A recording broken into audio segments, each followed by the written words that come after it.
Hello students, Sayan tuition সেন্টারে সমস্ত ছাত্রছাত্রীদের অভিনন্দন জ্ঞাপন করছি।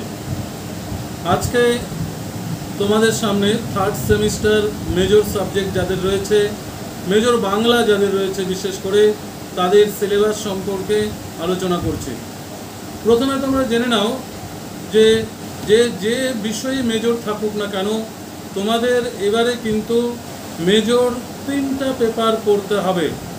Major 3, major 4, major 5। এছাড়াও সেক একটি সাবজেক্ট পড়তে হবে। এছাড়াও রয়েছে মাইনর সাবজেক্ট, যা প্রথম সেমিস্টারে ছিল সেই সাবজেক্টটাই তোমাদের সিলেবাস চেঞ্জ হবে। মাইনর সাবজেক্ট পড়তে হবে এবং একটি এইসি সাবজেক্ট পড়তে হবে। এই টোটালে তোমাদের 6টি পেপার তোমাদের থার্ড সেমিস্টারের ছাত্রছাত্রীদের পড়তে হবে। এবারে তোমাদের মেজর বাংলা যাদের রয়েছে, মেজর বাংলার মেজর 3, মেজর 4, মেজর 5 এই 3টি সাবজেক্ট রয়েছে মেজর থেকেই, এবং মেজরের একটি সেক রয়েছে। তার মানে তোমরা যারা মেজর রয়েছে তাদের মেজর থেকেই কিন্তু 4খানা সাবজেক্ট তোমাদের পড়তে হবে। আজকে মেজর 3 বাংলা এই সিলেবাসটি নিয়ে আলোচনা করছি। আমরা পরপর 3টি ভিডিওতে 3টি পেপার এবং সেক পেপারটা নিয়ে সিলেবাস নিয়ে আলোচনা করব।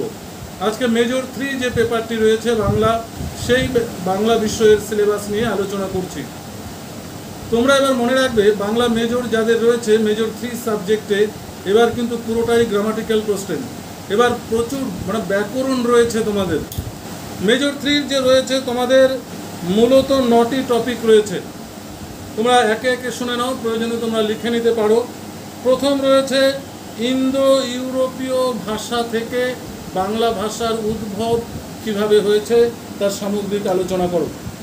পরের টপিকে রয়েছে বাংলা ভাষার বিভিন্ন স্তর।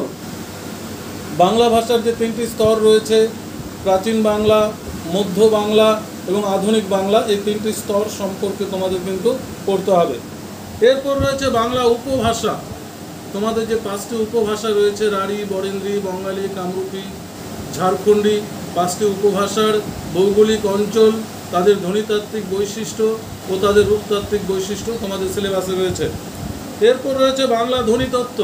ধ্বনিতত্ত্বের মধ্যে রয়েছে স্বরধ্বনি, ব্যঞ্জনধ্বনি, দ্বি-স্বরধ্বনি, এই টপিকটা রয়েছে। এরপর রয়েছে ধ্বনি পরিবর্তনের সূত্র এবং ধ্বনি পরিবর্তনের কারণ। তারপরের টপিকে রয়েছে শব্দার্থ পরিবর্তনের কারণ ও শব্দার্থ পরিবর্তনের সূত্র। এরপর রয়েছে কিছু ভাষাতাত্ত্বিক টিকা রয়েছে। বাংলা ব্যাকরণে তোমরা নবম দশম শ্রেণীতে যে টিকাগুলো পড়েছিলে, স্বরসঙ্গতি, স্বরভক্তি বা বিপ্রকর্ষ, স্বরাগম, স্বরলোপ, তারপর তোমার সমীভবন, বর্ণবিপর্যয়, তারপর তোমার নাসিক্যী ভবন, অপিনিহিতি, অভিশ্রুতি, তারপর রয়েছে মিশ্র ভাষা, অপভাষা, মুন্ডমাল শব্দ, জোর কলম শব্দ এবং লোকনিরুক্তি। এছাড়াও রয়েছে তোমাদের IPA, ইন্টারন্যাশনাল ফোনেটিক অ্যালফাবেটস। এই ছিল তোমাদের 9টি বিষয়। এই 9টি বিষয় বাংলা মেজর 3-তে তোমাদের সম্পূর্ণ আলোচনা করতে হবে। তোমরা এবার একটা জিনিস খেয়াল রাখবে যে এবারের কিন্তু নোটসমুখী নয়।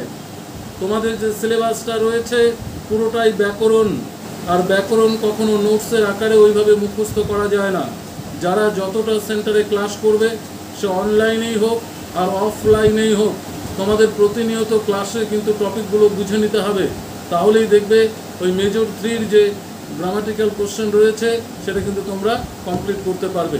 ধন্যবাদ। ভিডিওটি যদি ভালো লাগে অবশ্যই লাইক ও শেয়ার করবে এবং পরবর্তী সিলেবাসের জন্য প্রস্তুত থাকো। ধন্যবাদ।